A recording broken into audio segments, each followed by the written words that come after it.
এই ঘূর্ণি দুপুরবেলায় রোদের মধ্যে আমি আর রুহি যাচ্ছিলাম রুহিদের পাড়ার মুদিখানার দোকানে।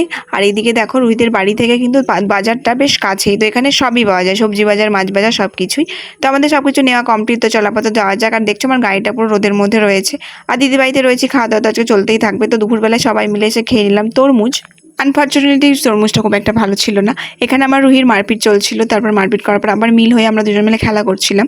আর আজকে অনেক কিছু রান্না বান্না হচ্ছে, তো দিদি তো সব রান্না বান্নাগুলো করে দিয়েছে। মা শুধু চিকেনটা রান্না করছিল, কারণ দিদির খুব ইচ্ছা ছিল মা চিকেনটা করুক, আর মা চিকেনটা বেশ ভালোই করে। তো চল আপাতত দুপুরের খাওয়া দাওয়া করা যাক। দুপুরে তো জমিয়ে খেয়ে নিই আমি, মোটামুটি 1-1.5 ঘন্টার জন্য আমরা বাড়ির সবাই ঘুমিয়ে গেছিলাম। তো ছাদে গিয়ে দেখি দিদির ছাদে বেশ গাছগুলোই ভালো ভালো ফুল হয়েছে কিন্তু। আর এখানে দিদি ছোট্ট করে একটা উনুন দিয়েছিল। তারপর সন্ধ্যেবেলায় চপ মুড়ি বেগুনি। আর এখানে মায়ের দেখো এই পুতুলটা খুব পছন্দ হচ্ছে, তো মা বারবার দেখেই যাচ্ছিল। আর রাত্রে ডিনারে ছিল ফ্রাইড রাইস আর চিকেন কষা, যেটাও হেভি টেস্ট হয়েছিল।